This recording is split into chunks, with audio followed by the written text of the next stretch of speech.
So this is video number 2 in the flick series, and in this one I'm going to be going over everything that you need to know about the hip and the ankle, all of the different ways that these parts of the body can affect how you flick, and the different ways that you can train these parts of the body so you've got a better flick as well. In the last video I broke down the flick and went over how the body basically moves and works to create the flick, and I also broke down some of the most common issues that people face when they're actually skating around the technique of how they flick. I talked about things like the delay between the flick and the pop foot, the speed of the flick, and all these different things. So if you haven't checked that video out already, go check that one. I'll put a link down in the description below, and if you have, well, let's get to this video.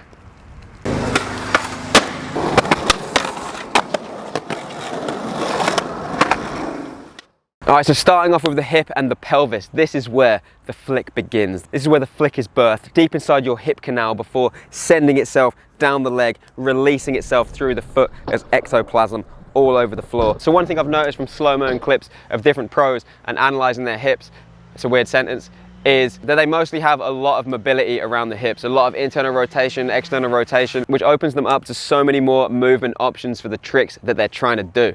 If you think about it, kickflip, hard flip, varial heel, they all have like slightly different flicks. You move your leg in different angles that require different amounts of internal rotation or external rotation or abduction or hip flexion. All of these different movements are required for all these different tricks. And the more mobility that you have, the easier you're going to be able to move your body in the more optimal way, let's say, to like do the trick that you're trying to do. But if you have less mobility and less movement options, then you're going to be forced to search for that movement from a part of the body that wasn't designed for that specific movement, which could potentially just do over the trick and force you to be in a position that isn't so stable. But it could also lead to different things like pain and stiffness in and around the hips as well. Now this can be structural. Like for me personally, I was born with shitty hips. I've already had one of them operated, and as a result I've got pretty much no internal rotation, so I'm forced to flick a frontside flip in a different way to Reynolds, for example, which you can see right here in this clip.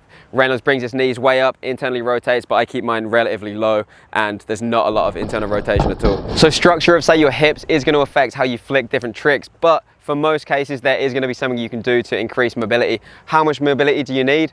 Well, enough, basically, to do the trick that you want to do. But just having a shit ton of mobility can actually be a bad thing if you don't have the strength to control it, which is why just excessively stretching isn't going to be the solution here. The key is really, pretty much as always, resistance training. So building strength and endurance for your hips to move how you want them to move when you flick different tricks isn't just going to be massive for helping you flick once, but it's also going to help you maintain that same flick technique and power to flick your tricks throughout your session. This is because fatigue can cause us to lose mobility and also change the mechanics of how we actually flick our tricks throughout our session. So avoiding fatigue by building that strength and endurance is really going to help us maintain a higher level of skating for longer, flicking in the same way for a longer period of time. And it's also going to be really big for those people who feel a lot of pain or stiffness around the hips from long sessions or sessions where you've really been trying to like pop high over something or flick really aggressively. It's going to be big for that as well. So to sum it all up, the exercises that we need to do for the hips and the ones that are going to be included in the next video and that free mini program are ones that are going to increase our mobility so our hips can move how we need them to move,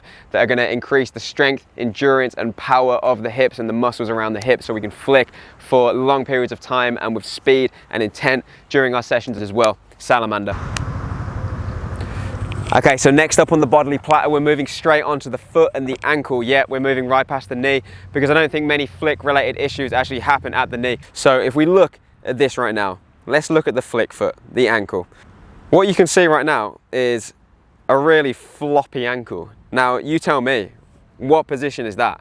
What position is that rolled over floppy ankle? It's an ankle sprain position, isn't it? So you can literally be putting your foot into a sprained ankle position like hundreds of times in one session. So when you're going about your normal muggle non-skate life, your body and brain is going to do everything it can to avoid that exact position because that's a dangerous position. That's a sprained ankle position. You obviously don't want that. And I think that right there is one of the most important pieces of training the ankle for the flick. So if we look at what's going on at the foot of the ankle when I'm flicking this specific trick, you can see that it's really just flopping over, relaxing completely before flinging back in like a reflexive, elastic way. So there's not really much of a normal muscle action going on here. It's really completely relaxing, and there's an isometric contraction now, which is basically a muscle contraction where nothing moves. Imagine like pushing into a wall, that wall not moving, your muscles lighting up. That's an isometric contraction. So that isometric contraction happens here to act as like an anchor point for the elastic components in and around your foot and ankle to stretch before then snapping back at this point to actually flick the board like an elastic band. So we can use this elastic band to see what I'm talking about. So if you imagine, like, this is the foot, the leg, like my hip starts the motion, so it's going up and out, coming to the end of the board, the foot's flopped over, and just at the end as the knee starts to extend, the foot then is going to release that elastic energy, and it's going to cause the foot to flick, to cause the board to flick. So it's really not a normal muscle action, it's more of an elastic kind of reflex that happens at the foot and the ankle. And this is why that classic banded ankle exercise that people give to work on the flick, in my opinion, isn't good for training the flick. It can be useful for different like rehab situations, but when it comes down to actually working the flick, it has nothing to do with the speed, the angle that your foot's going when you're flicking, and even the actual structures that are being worked to flick the trick. So I think a big piece of all of this is really training your brain to be okay with that ankle sprain position when you flick different tricks, because you see certain people when they try and flick that they can't let that ankle flop over. This happens either with beginners or also with people who've had ankle sprains and they haven't like rehabbed properly and got that mobility back and that elasticity back in the ankle. So their ankles basically stiffen up and they don't let themselves like flop over.